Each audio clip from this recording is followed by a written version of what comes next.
हर साल competitive exams होते हैं। बहुत से स्टूडेंट सिलेक्ट होते हैं और बहुत से स्टूडेंट सिलेक्ट नहीं हो पाते।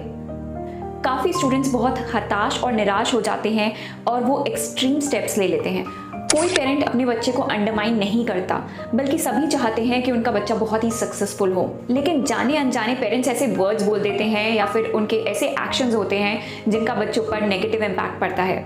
और ये सिर्फ फिक्स्ड माइंडसेट और ग्रोथ माइंडसेट का फ़र्क है। अगर आप अपनी माइंडसेट शिफ्ट करेंगे तो आपके बच्चे के ऊपर भी पॉजिटिव इम्पैक्ट पड़ेगा। मान लीजिए आपके बच्चे ने क्लास में टॉप किया है, तो आप क्या कहेंगे?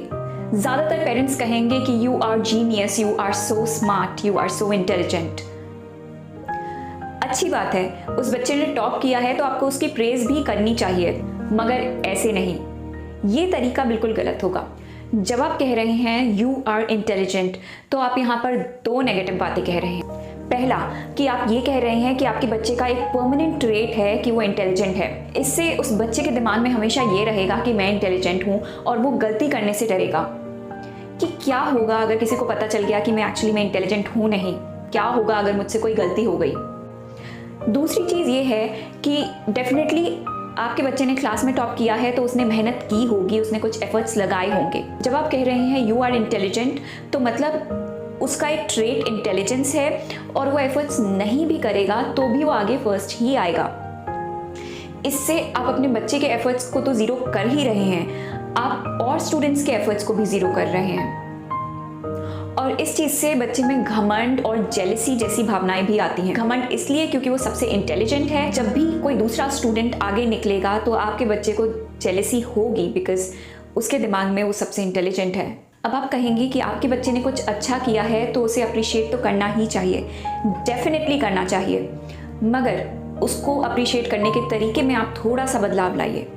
उससे आप ये कहते हैं इंटेलिजेंट, ब्यूटीफुल, जीनियस, इसके बजाय आप उसे ग्रोथ ओरिएंटेड अप्रिसिएशन दीजिए। जैसे तुमने बहुत एफर्ट्स किए, तुमने बहुत मेहनत की और रिजल्ट हमारे सामने है। ये अप्रिसिएशन सक्सेस के पीछे का सही रीज़न बताता है। कई बार जब बच्चे पेरेंट्स की एक्सपेक्टेशन से कुछ अलग करते हैं, कुछ हटके करते हैं, तो पेरेंट्स उन्हें बहुत खरी खोटी सुनाते हैं। और जब यही बच्चे अपनी ही सेट एक्सपेक्टेशन से कुछ अलग कर देते हैं तो वो बिल्कुल टूट जाते हैं। ऐसे में एज अ पेरेंट आपकी ये रिस्पॉन्सिबिलिटी बनती है कि आप अपने बच्चे को ज़रूरी सपोर्ट दें। उससे कुछ ऐसे कहें कि तुमने एफर्ट किया, मुझे अच्छा लगा, बट देखते हैं हम इसे कैसे इम्प्रूव कर सकते हैं। इससे आपके बच्चे को सही गाइडेंस मिलेगी, उसे सही अप्रोच पता चलेगी और उसको हमेशा पता रहेगा कि जब भी वो किसी प्रॉब्लम में हो उसके पास उसके पेरेंट्स की सपोर्ट रहेगी। अब फेलियर से कैसे डील करें? हमारी सोसाइटी में एक जनरल नॉर्म है, बच्चों को फेलियर से प्रोटेक्ट करो। काफ़ी पेरेंट्स बच्चों को गिरने नहीं देना चाहते या गिरते ही उठा लेते हैं, उन्हें कभी फेलियर एक्सपीरियंस ही नहीं करने देते। अब आपको याद होगा शुरू में मैंने एक एग्जाम्पल लिया था कि कॉम्पिटिटिव एग्जाम्स में बहुत सारे स्टूडेंट्स पार्टिसिपेट करते हैं और काफ़ी सारे स्टूडेंट्स फेल भी हो जाते हैं और कुछ स्टूडेंट्स इस चीज़ को झेल नहीं पाते और एक्सट्रीम स्टेप्स उठा लेते हैं। इसी एग्जाम्पल को लेके आगे समझते हैं कि हम फेलियर से कैसे डील कर सकते हैं।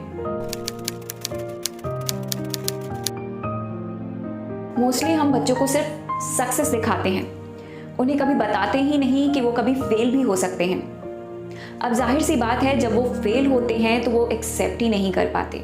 उन्हें इतने प्रोटेक्टिव एनवायरनमेंट में रखते हैं कि वो कभी समझ ही नहीं पाते कि वो भी कभी फेल हो सकते हैं। जब वो फेल होते हैं तो उनका आत्मविश्वास डगमगा जाता है। उन्हें लगता है अब तो ज़िंदगी ख़त्म है, आई एम अ फेलियर। आप एज अ पेरेंट इस चीज़ से कैसे डील कर सकते हैं? पहली बात, आप अपने बच्चे को कोई टैग मत दीजिए। बचपन से अगर आपके बच्चे ने देखा है कि टैग ही दिए जाते हैं, जैसे इंटेलिजेंट डम्बो, ब्यूटीफुल अगली, फेलियर सक्सेस, जब वो लाइफ में फेल होगा, और ऐसा नहीं है कि वो कोई पर्टिकुलर बच्चा ही फेल होगा, हर किसी को लाइफ में कुछ ना कुछ फेलियर्स देखने पड़ते हैं। सो इन दैट केस उससे सक्सेसफुल का टैग तो छिन गया और दूसरा टैग क्या बचा? फेलियर। और वो उसी टैग से अपने आप को कनेक्ट करता है। अब वो सोचता है कि मेरे पेरेंट्स क्या सोचेंगे, रिश्तेदार क्या कहेंगे, आसपास वाले क्या कहेंगे, और इन्हीं सब ख्यालों में वो पूरी तरह से हताश हो जाता है। दूसरी चीज़, कभी भी गलत फीडबैक मत दीजिए। जैसे अगर आपके बच्चे ने कहीं अच्छा परफॉर्म नहीं किया है तो आप ये मत कहिए कि तुमने सबसे अच्छा परफॉर्म किया, तुमने सबसे अच्छा किया। उसे ये दिलासा मत दीजिए। लेकिन उसके एफर्ट्स को अप्रिशिएट करिए और आपको कहीं कमी लगी तो आप वो बताइए ताकि वो नेक्स्ट टाइम उस फीडबैक से इम्प्रूव कर सके। तीसरी चीज़, आप उसे ये मत कहिए कि वो कॉम्पिटिटिव एग्जाम्स के लिए बना ही नहीं है या किसी भी चीज़ के लिए वो लायक नहीं है। इससे बच्चा अपनी ही कैपेबिलिटीज़ पे शक करने लगता है। उसे डाउट होता है कि वो किसी भी लायक है या नहीं।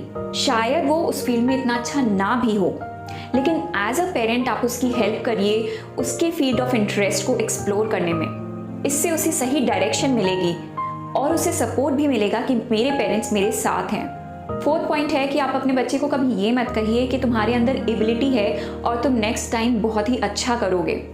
अब सुनने में ये पॉजिटिव लगता है, लेकिन ये बहुत ही नेगेटिव है। कैसे?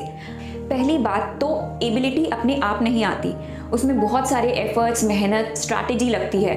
बिना एफर्ट्स के दूसरी बार भी आपका बच्चा शायद उतना अच्छा परफॉर्म नहीं कर पाएगा। तो ये चीज़ दिमाग में नहीं होनी चाहिए कि उसके पास कोई इनबिल्ट इनबॉर्न कैपेबिलिटी है कि इस बार हार्ड लक था, नहीं हो पाया और नेक्स्ट टाइम तो ज़रूर हो ही जाएगा। आप हमेशा ऑनेस्ट फीडबैक दीजिए। अगर आपको कोई अप्रोच में कमी लग रही है, एफर्ट्स में कमी लग रही है, तो आप वो ऑनेस्टली बताइए। ये टिप्स मैंने एक बहुत ही अच्छी बुक माइंडसेट से ली हैं। सबसे अच्छी बात तो ये है कि ये बुक हिंदी में भी अवेलेबल है। I have given the link of the book in the description, तो आप वहाँ से ये बुक खरीद सकते हैं। आई होप आपको ये वीडियो पसंद आया होगा। If yes, do like and share and do subscribe to Books and More so that you do not miss any of my videos. Don't forget to click the bell icon. See you soon in my next video. As always, thanks for watching.